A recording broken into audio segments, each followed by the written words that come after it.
Praise lord అందరికీ. Happy independence day. స్వేచ్ఛను మనం ఎలా ఉపయోగించుకోవాలి? దేవుడిచ్చిన స్వేచ్ఛ, దేవుడిచ్చిన స్వాతంత్ర్యాన్ని మనం ఎలా ఉపయోగించుకోవాలి? మనం ఒక మంచి డెమోక్రటిక్ లో పుట్టాం. మనది ఈ దేశం, మన ప్రియమైన దేశం భారతదేశం.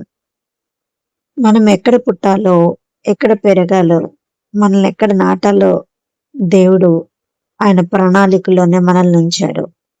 కనుక మన ఈ యొక్క దేశంలో మన స్వతంత్రాన్ని, మన స్వేచ్ఛను జాగ్రత్తగా కాపాడుకోవాలి.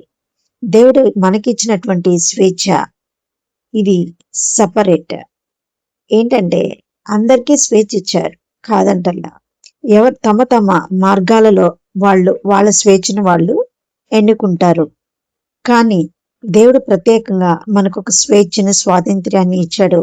అదేంటంటే ఆయన ఆజ్ఞలు పాటించాలి. ఆయన ఆజ్ఞలు చాలా మంచివి. ఆయన ఆజ్ఞలు ఏంటో మీరు నిర్గమాకాండంలో మీరు చదువుకున్నట్లయితే మీకు చక్కగా తెలుస్తుంది కదా.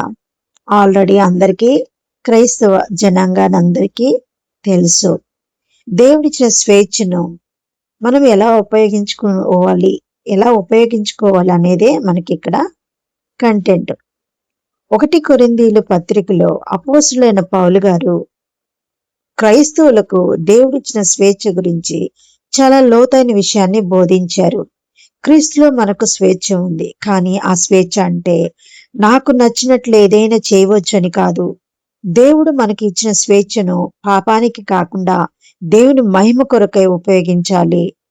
అన్నియూ నాకు న్యాయమే గాని అన్నియూ ప్రయోజనకరములు కావు. ఇది 1 కొరింథీయులకు 6వ అధ్యాయము 12వ వచనంలో ఇలా రాసి ఉంది.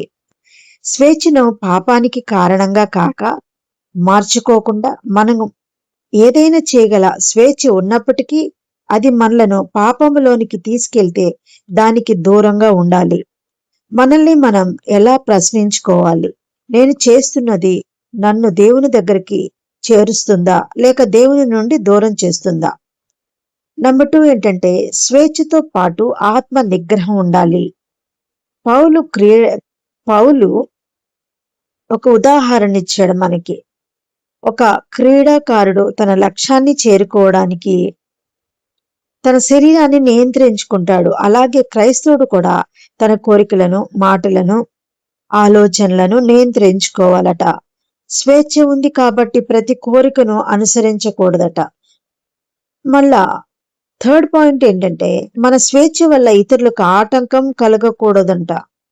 1 కొరింథీయులకు 8వ అధ్యాయము 9లో పౌలు గారు హెచ్చరిస్తున్నారు ఇలాగా, మన స్వేచ్ఛ మరొకరికి ఆటంకంగా మారకూడదు అని జాగ్రత్త పడాలి. అందుకే నేను ఇది చేయవచ్చా అని మాత్రం కాకుండా నేను ఇలా చేయడం వల్ల నా సహోదరుడు లేదా సహోదరికి దేవుని నుండి దూరం అవుతామా అని ఆలోచించుకోవాలి.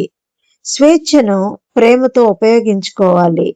కొరింథీయులు తమ హక్కుల గురించి ఎక్కువగా ఆలోచించారు, కానీ పౌలు వారికి ప్రేమ యొక్క మార్గాన్ని చూపించాడు. ప్రేమ అంటే యేసయ్యే కదా. యేసయ్య యొక్క ప్రేమ ఏంటో వారికి తెలియచేశాడు.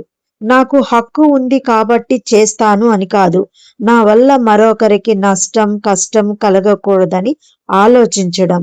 మన మాట వల్ల ఎవరికి ఇబ్బంది కలగకూడదు, మన ప్రవర్తన వల్ల ఎవరికి ఇబ్బంది కలగకూడదు. మన జీవితాలను మనం జాగ్రత్తగా భద్రపరుచుకోవాలి, పాపానికి కాకూడదు. స్వాతంత్ర్యాన్ని, స్వేచ్ఛను దేవుని మహిమ కొరకై వాడాలి. ఆ విధముగా మనం దేవుడు మనకిచ్చిన స్వాతంత్ర్యాన్ని దేవునికి మహిమ కలిగినట్లుగా మనం ఉపయోగించాలి. 1 కొరింథీయులు 10వ అధ్యాయము 31వ వచనంలో మన మాటలు, పనులు, స్నేహాలు, ఈ వినోదం, enjoyment, social media, money, time, ఈ విషయాలన్నిటిలో మనం ప్రశ్నించుకోవాలి. నేను చేస్తున్న పని ద్వారా దేవునికి మహిమ కలుగుతుందా అని ఆలోచించాలి. దేవుడు మనకిచ్చిన స్వాతంత్రాన్ని పాపం చేయడానికి స్వేచ్ఛ కాదు, దేవుని ఎంచుకోవడానికి మాత్రమే స్వేచ్ఛ. కాబట్టి క్రీస్తులో స్వేచ్ఛ పొందిన మనం పాపానికి బానిసలము కాకుండా, కోరికలకు బానిసలు కాకుండా, స్వార్థానికి బానిసలు కాకుండా, ప్రేమతో, ఆత్మ నిగ్రహంతో దేవుని చిత్త ప్రకారం జీవించాలి. మన స్వాతంత్రం మన కోసం మాత్రమే కాదు, దేవుని మహిమ కోసం, ఇతరుల మేలు కోసం ఉపయోగించాలి. ప్రైజ్ లార్డ్ అందరికీ. Thank you for watching.